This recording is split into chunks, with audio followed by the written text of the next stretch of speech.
Oh, you would show up hurt, right? You would show up even if you needed surgery. Yes, I did that many times. I was see, it was one of the fights with Coleman and fat guy Ferrozzo, car salesman, fat turd dude. So I go back to fight, and these guys couldn't even put the show together. And I was the show. Only people they wanted to buy is because I was fighting.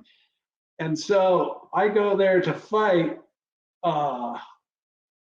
and they go, I needed knee surgery. And I go, I can't run. I can't do anything. And they're, oh, just, you're not fighting anybody tough. You're fighting a boxer, and then you're going to fight this guy. Well, they were always trying to set me up, the management and everything else, because I wasn't a martial artist, and they didn't get that I could pull a bigger crowd than the martial art crowd could.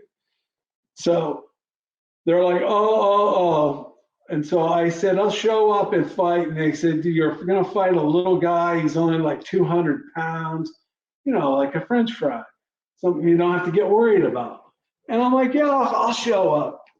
Well, turns out this 300-pound plus, he's like 350, is doing all this crazy shit and running around and banging around in the alternate wall. I'm going, what's that guy getting all crazy about? He's not got nobody to fight. And then 2 seconds before the fight goes down, they go, oh, sorry, you're not going to fight the 200-pounder. They're going to wheel out a 350-pound guy that's been training for you for the last 40 minutes. That you had to go fight a boxer before, and this guy's fresh that's been training just to fight you. And I'm like, what the hell are you doing that to me for? I was here saving your ass. And they're all, oh.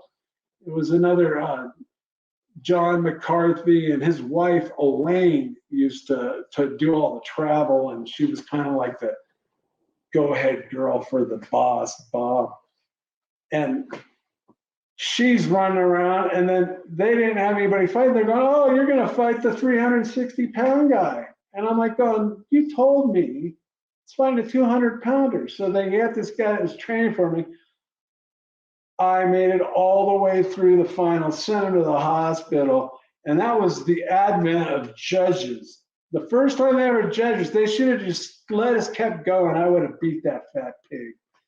Anyways, I was fat myself because I couldn't run, I couldn't do anything, but I would have done it just off of mental toughness. And that guy runs around. Then I fought him again. I did do that in a backyard in Ohio.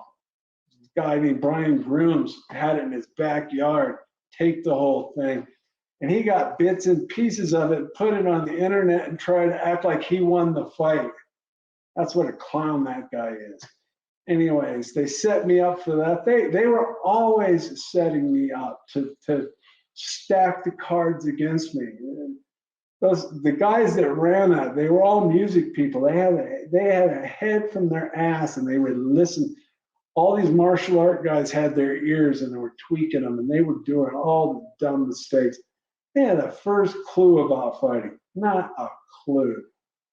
But they got it to where they could to sell it for $2 million, and then Dana had a half a clue what was going on and brought it to where it is now.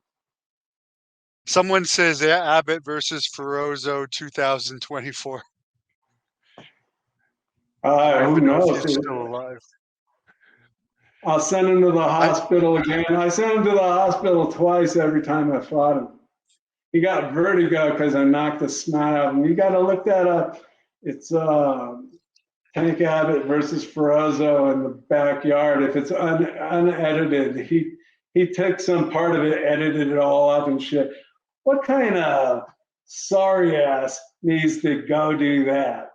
Really, like, I'm going to go take a video and then slice it up and say, look, I won. That is insanity.